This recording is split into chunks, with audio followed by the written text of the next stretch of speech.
इश्टानो, वो वेळ शिंपयेंतली मोतयां आयकुनचो.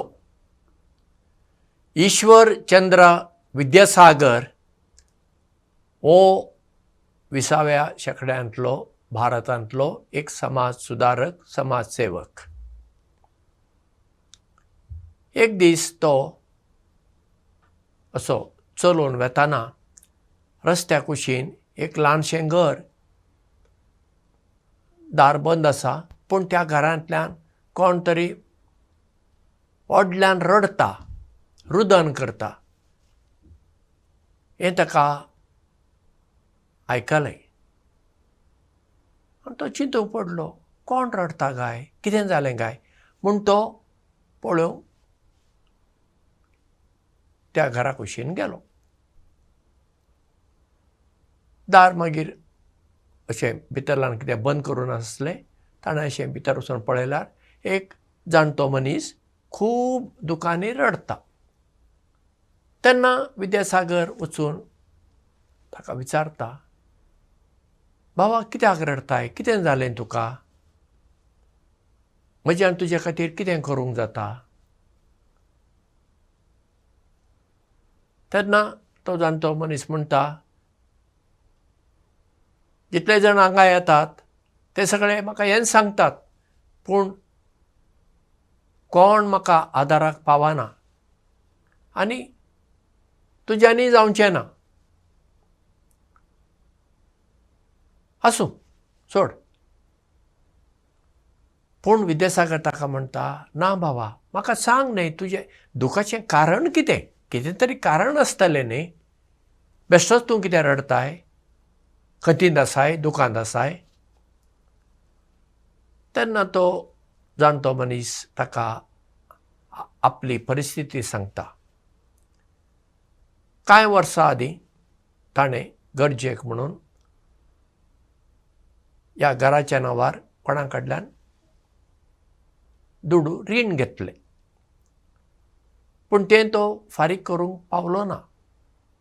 हाका लागून व्याज, इंट्रस्ट धरून धरून तें आतां व्हडलें रीण जाल्लें आसा आनी आतां तें घर ताच्या हातांतल्यान वेता आनी ताका आतां मागीर घरदार ना. कोणें पळय रीण घेतला त्या मनशाक तें घर वेतलें, कित्याक त्या मनशान कोर्टींत केस घाल्ली आसा आनी बेगीन जाता ती केस आतां निमाण्या पांवड्यार पावला आनी हो जाणटो म्हणटा, म्हज्या हातांतलें घर वेतलें, म्हाका मागीर घरदार कांय ना, म्हाका रस्त्यार पडून मरचें पडटलें. तेन्ना विद्यासागर ताका म्हणटा, बरें भावा, हांवें तुजी परिस्थिती आयकली, समजून घेतली, म्हज्यान कितें करूंक जाता तें हांव पळयतां. म्हणून विद्यासागर गेलो. आनी जाणटो मनीस चिंतूंक लागलो, होय दुसऱ्या भाशेन ते सुद्दां म्हजी काणी आयकून गेले, तसो होय आसतलो. पूण ज्या दिसा कोर्टीन निर्णय दिवचो दीस आसलो तेन्ना हो जाणटो मनीस कोर्टीन वता. पूण थंय वेतच ताका जुवीज म्हणटा,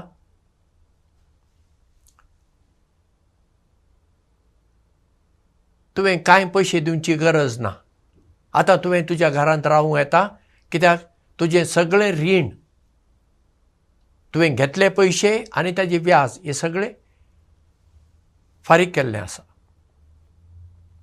आनी हो जाणटो अजाप जाता, अशें कोणें केलें काय, आपणें कांय करूंक ना आनी केल्ल्यान आपणाक सांगूंक ना. मागीर तो खबर काडटा कोणें आपणाचें रीण आनी सगळें फारीक केलां, आनी तो आसलो विद्यासागर. म्हळ्यार विद्यासागर खरोच एक समाजसेवक आसलो. ह्या जाणट्या मनशाचे त्रास, कश्ट, ताचें दूख ताणें समजून घेतलें.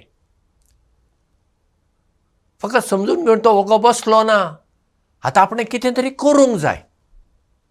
देखून घडये ताणें आपल्या इश्टांक आनी मित्रांक मेळून दुडू एकठांय केले आसतले आनी कोणाकडे ह्या मनशान रीण घेतला त्या मनशाक ते ताणें पावयले आनी कोर्टीन मागीर केस ती भायर पडली. दुसऱ्यांच्या आदाराक पावप हो एक बऱ्यांतलो बरो गूण. खूब फावटी आमी आमचेंच चिंताव, आमचेच कश्ट, आमचेच त्रास हाचेरच आमचें लक्ष आसता. बाबा आमचे परस हेरांचे कश्ट कितलेशेच चड आसतात, तांचे त्रास आमचे परस आनी चड, ताचेर आमी लक्ष दिना. बरें, आमच्याय कश्टांचेर त्रासांचेर आमचें चीत आसूंक जाय, दुबावच ना, पूण हेरांक आमच्यान कितें करूंक जाता तें आमी करूंक जाय. आतां कितें दुडवांनीच आदार करूंक जाय अशें कांय ना, कित्याक सगळ्यांक तें साध्य ना. आतां खरें म्हणजे दुडो आसले मनीस न्ही दुसऱ्यांक आदार करूंक चडशे वचनात. आदार करचो चडसो दुबळ्या लोकांक आनी मध्यम वर्गाच्या लोकांक. ग्रेस्तान खंय चुकून एकटो आपणाची ग्रेस काय दुसऱ्या मदें वांटून घेता. हरशीं ताणें वांटून घेवंक जाय, कित्याक ग्रेस काय जर देवान तुका दिल्या ती तुजे खातीर न्हय, ती तुवें दुसऱ्यां खातीर वापरूंक तुका ती दिल्या. पूण ग्रेस मनीस अशें करतात, ते आनी ग्रेस जावंक सोदतात. कितें वेताना ते सगळे ही ग्रेस काय व्हरतले ना न्ही. पूण कोण चिंता हें कोण चिंतिना, आपणाचें चिंतून बसतात. पूण संवसारांत अशींय मनशां आसात तीं दुसऱ्यांचें चड चिंतात आनी दुसऱ्यांची सेवा करूंक ती सदांच मुखार आसतात. तांकांच आमी समाज सेवक म्हणूं येता. आपूण एक सोशल वर्कर म्हूण लेबल लायता पळय, ती समाज सेवक करिनात,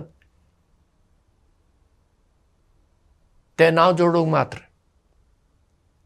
पूण विद्यासागर एक खरोच समाज सेवक आसलो. म्हणटच ताचे तावन एक लिसांव आमी शिकूं येता. कोण गरजे खांदाक पडला ताचे खातीर आमच्यान कितें करूंक जाता तें आमी करुया. एके फावटी आमकां एका मनशाची सगळीं दुखां पुसूंक जायना, पूण ताचें एक दूख आमच्यान उणें करूंक जाता न्ही. सगळ्यांक आमच्यान आदार करूंक जायना, पूण एकले दोगांक तरी आमी आदार करूंक जाता न्ही, आनी तो आमी करूंक जाय. जेजू म्हणटा, म्हज्या ल्हाना भावांक आनी भयणींक कितें तुमी केलें तें तुमी म्हाका केलें, आनी ताचेर आदारून आमची निमाणी झडटी जातली. खरें म्हणजे आमची झडटी आमीच करता, देव करिना, आमीच करता. आमी दुसऱ्यांक जर बरें करूंक ना तर आमी देवाक करूंक ना. कित्याक देवाक आमचें कितेंच नाका. ताका आमचे दुडू नाकात, भांगार नाका, शिंगार नाका, फुलां नाकात, वाती नाकात, उजवाती नाका, कितेंच नाका देवाक. कित्याक तो संपूर्ण आनी तो क्रिस्त.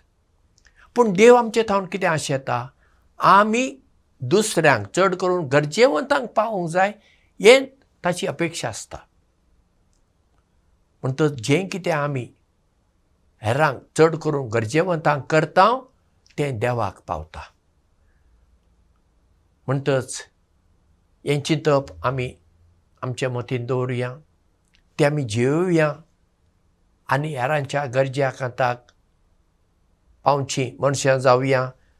देव बरें करूं आनी मोग आसूं.